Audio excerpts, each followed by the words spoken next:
There's a strange cruelty in how quickly we forget the price of our freedoms.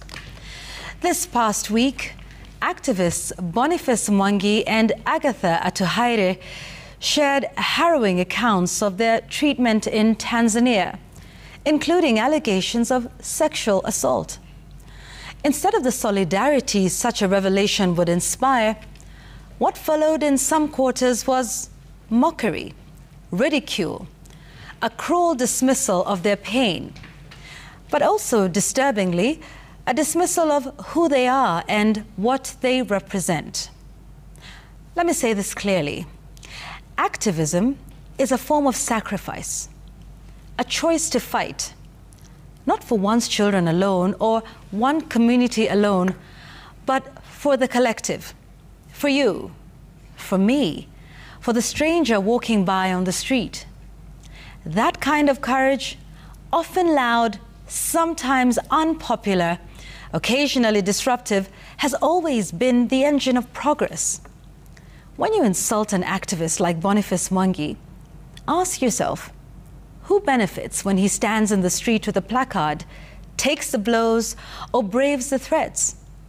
Are those gains private for his children, his friends, his family?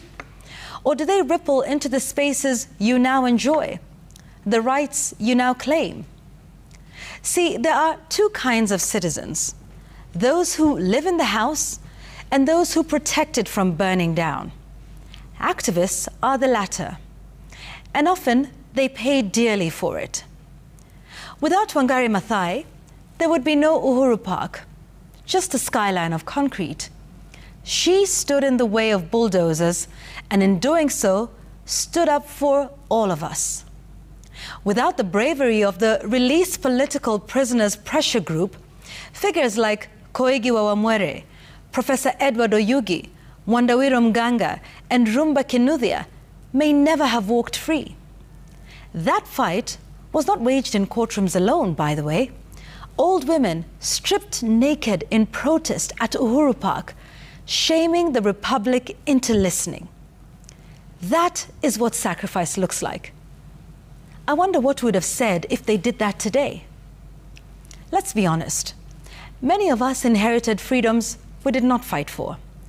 The right to assemble, to post, to protest, to criticize, even to insult. Those rights were not handed to us kindly. They were pried loose by people like Raila Odinga, who paid with years of detention and exile. And yes, some of the same people we mock today. And that's the great irony, isn't it? That activists often defend the very freedoms that allow others to insult them. They take the blows online and offline to preserve spaces where speech, even that which is careless or cruel, remains free. They don't just fight for the agreeable, they fight for the right of all voices to exist. Listen, folks, activists aren't perfect. Their methods may be confrontational, their language rough. But in every generation, we need people who are willing to raise their voice when everyone else has grown silent. People who stand in the gap, not for gain, but for the good. The era of the hunter who kills and brings meat home for his own family is over. We now live in shared spaces, and shared spaces require shared courage. So next time you see an activist speak out, don't ask, what's in it for them? Ask instead, where would we be without them? That's my take tonight.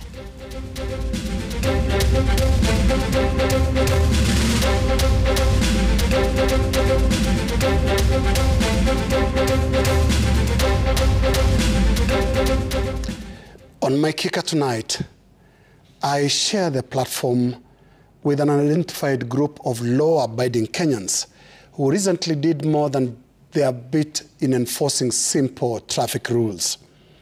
In a city where overlapping drivers have become something of a scourge, these brave Kenyans deserve particular commendation for demanding common sense of the drivers involved. One unidentified lady was particularly outstanding for her don't even take notice stance against a rogue overlapping driver. Let's take a look.